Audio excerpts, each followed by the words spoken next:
Marabunta.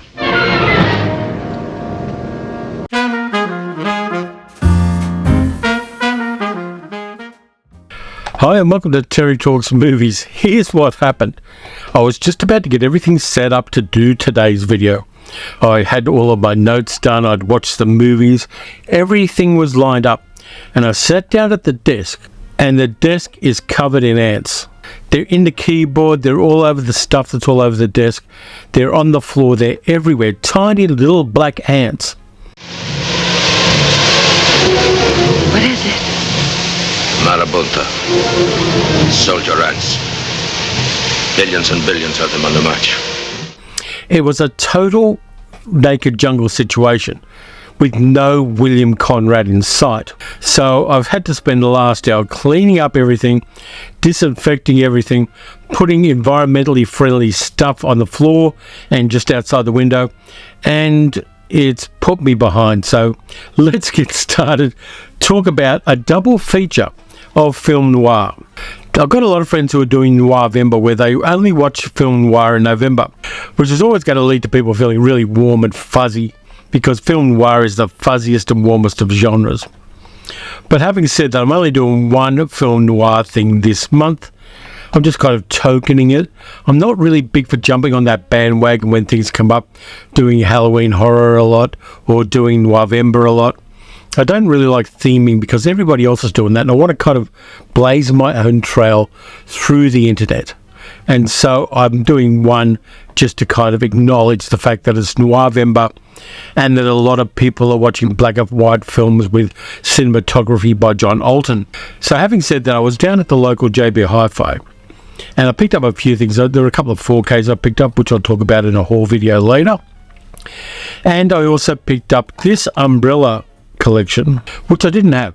I had a whole bunch of these other double feature Blu-ray collections from Umbrella, but I didn't have this one. I hadn't seen one of these movies, so I picked up The Big Clock and This Gun for Hire. This one's from 1942. This one's from 1947. I've seen this one. In fact, I've podcasted about this on, I think, the projection booth.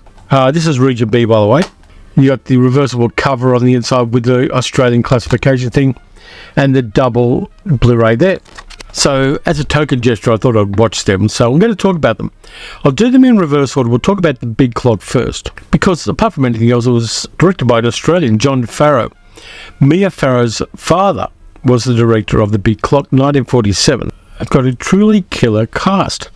For a start, you've got Ray Milland playing a guy called George Stroud. George works for a newspaper and magazine magnate called Earl Janoth, played by Charles Lawton. And he is a grotesque, as indeed were many of Charles Lawton's movie characters. We have our man. He was just seen entering the building. I want an emergency order issued. All exits blocked, building closed. He runs Janoth Publications, which is an enormous building. Each floor is dedicated to a different magazine. The elevator operator is played by Noel Neill from Superman. George is planning a vacation with his wife and his son. He hasn't had a vacation in 7 years because Janoth needs him to run Crime Ways, their crime magazine, and he just hasn't had a break in 7 years. If there was ever an organisation that really screamed for unionisation, it's Janoth Publications. And at the top end, it's full of seedy bastards. Not only do you have Janoth with an incredibly bad mustache, but you also have a guy called Steve. He's offsider, played by George McCready, with the scar on his face showing. And Steve is the henchman to Janoth. You've also got Harry Morgan from MASH, playing Janoth's masseur, who is also kind of an executioner for Janoth when he needs it. So George is planning this holiday and wants to go away. Hasn't had a holiday in 7 years because American capitalism has always been stuffed. He's planning this, but Janoth has a whole bunch of ideas and keeps thwarting his attempts to get a holiday. So George decides to get drunk and meets a woman one night, very platonically. A woman called Pauline York, played by Rita Johnson, who just so happens to be Janoth's secret mistress. He's sugar daddying her and not treating her particularly well. So George and Pauline bond over drinking vodka stingers in a very cool bar. They then go on a bit of a prowl around and get drunk and buy a painting from an antique shop. which happens to be a painting painted by a weird eccentric artist played by Elsa Lanchester, Charles Laughton's wife. They also get themselves a sundial at a very unusual bar. So they take the sundial and the painting back to Pauline's apartment. He's dropping her off and heading back and trying to catch the last train home. Again, it's quite platonic. He's not there to get his wick wet or anything. He's just there because he found a companionable drinking companion. As he sneaks out, Janoth sneaks in. And Janoth and Pauline have an argument. And Janoth kills her with the sundial. And then gets his henchman Steve to cover it up. So George gets rehired by Janoth.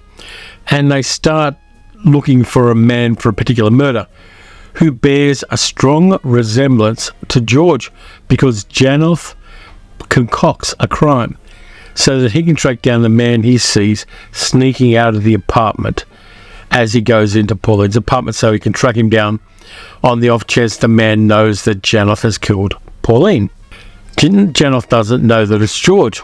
And so over a very weird 36 hours, and we get a bit of a flashback from the start where George is hiding in Janoth's office building inside a giant worldwide clock that Janoth has created in the lobby of his building. Costs $600,000. You can tell the time anywhere in the world with it. It synchronizes all the clocks in all of the businesses Janoth runs across America. So it is indeed a big clock. And he's hiding in there and is trying to find a way to survive to make sure that Janoth doesn't get away with killing Pauline. It's a really interesting film noir in the fact that it's quite fun. It's got snappy dialogue, it's got interesting characters, it's got some quirky places that they go to. And meanwhile you've got Charles Laughton and George McCready and Harry Morgan playing incredibly dangerous and malevolent characters inside this quirky but also very funny movie. But they don't know how close I am. Right here, trapped by the big clock. An average guy with a family and a job he liked. With everything turned upside down by the strange things that happened in 36 hours. It's neither fish nor fowl. It's neither quite a comedy, nor is it a total film noir. And we get so many priceless moments in this. You get Elsa Lanchester, who has one of Janoth's investigators for Crime Waves magazine, come to her apartment to get her to try to identify this mysterious man who is actually George. And she takes him into her apartment and tells him who the fathers of all her children are. She's married about 4 times and they're all different men. It's hilariously funny. She's got like a brood of kids there and just casually tells the guy who the fathers are. And I love that. It's the perfect small role for Elsa Lanchester. And also it stops the movie from being too grim. It's based on a novel, and from everything I've heard, it follows the tone and the plot of the novel quite closely. Now, George's wife is played by Maureen O'Sullivan, who was married to the director John Farrow. She, of course, played Jane in Tarzan and Jane in the Tarzan movies with Johnny Weissmuller. But she'd taken 5 years off acting so that she could help raise the family. And she does quite a nice job of playing to Ray Milland's charming strength as an actor. This is early Ray Milland, before he turned into grumpy, curmudgeonly, older characters in movies like Frogs, for instance, and Panic in Year Zero, and all of those kind of roles. This is him doing what he did best. Light drama actor and also character actor and comedian.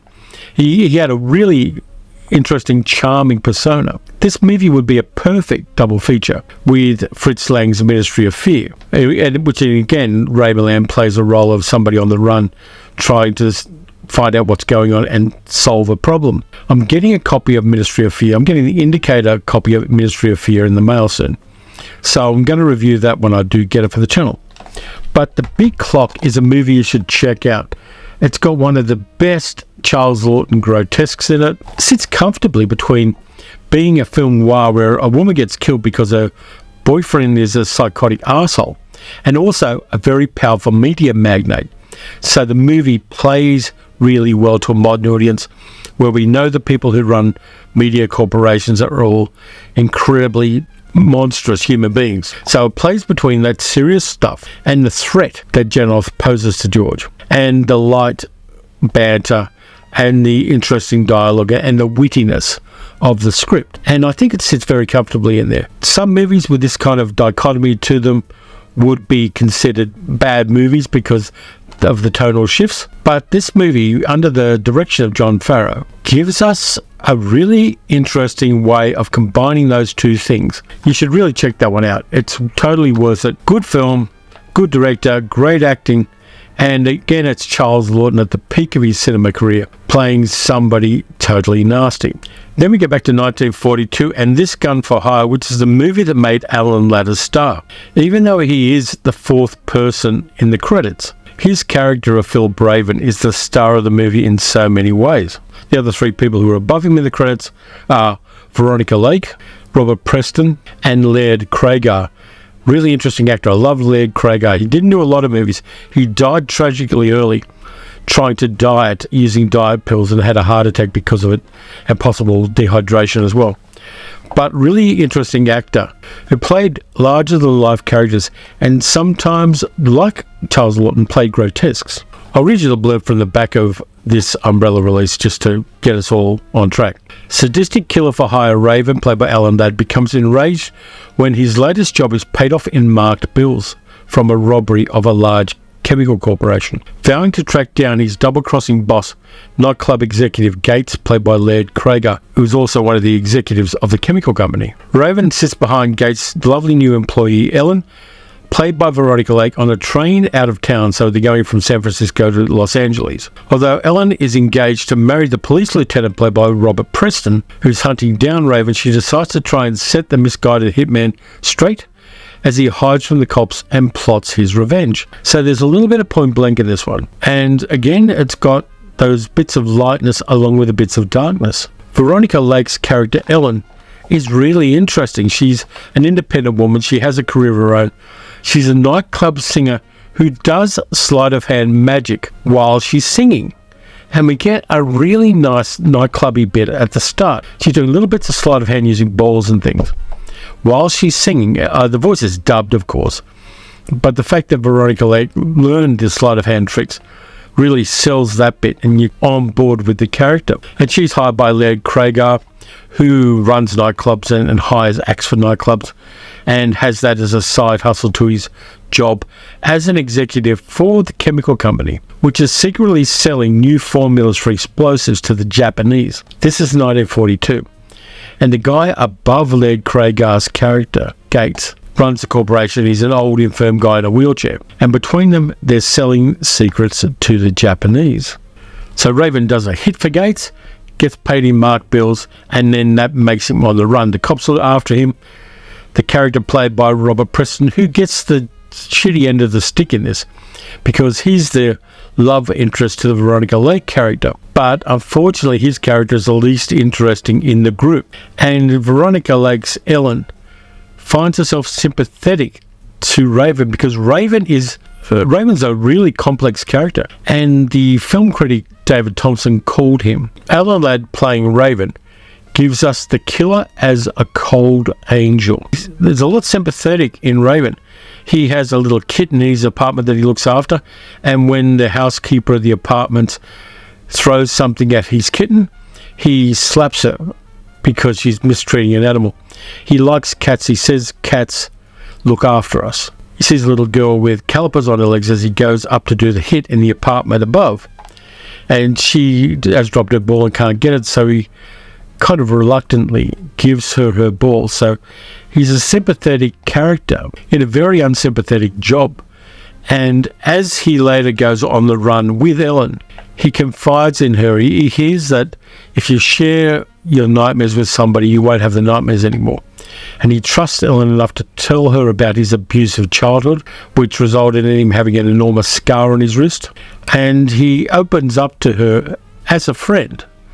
No kind of romantic anything in this. Just purely as a lonely, damaged man who needs a friend. And that's mind-blowing. It's such a complex way of seeing a villain for a 1940s movie.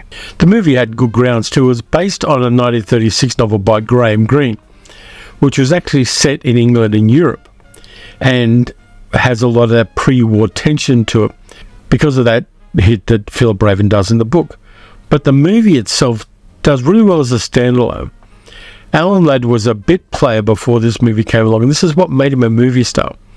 He had to play against women like Veronica Lake and short actors because he was only about 5'4" himself. But in this one, you see the start of the Alan Ladd we know from many other movies, including Shane. I really liked the complexity of that character, and also the very much standing on her own 2 feet character of Ellen. She puts herself in dangerous situations to help people. This Gun for Hire is a complex movie for its time, and having a murderer who's sympathetic but also quite dangerous is really an interesting choice. And even though the stupid cover art on this shows her kissing him on the cheek, which she does in the movie, because it's on the cover art and because it's on the poster art for this movie, it gives you the implication that they're in some way romantically entwined, but they're not. They're friends.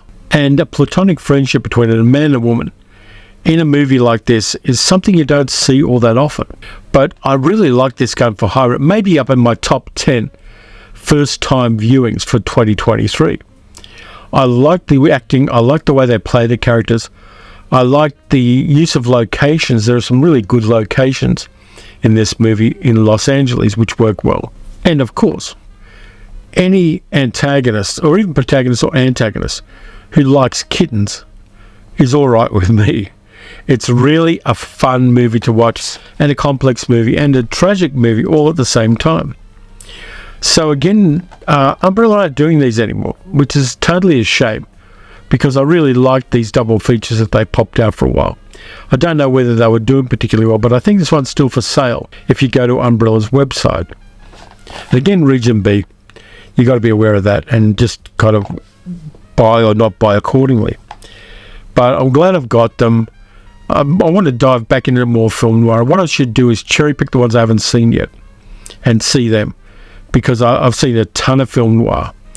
But the things that have eluded me over the years are probably where I'm going to get the most enjoyment from watching them. So that's it for this time around. Thanks a lot for watching.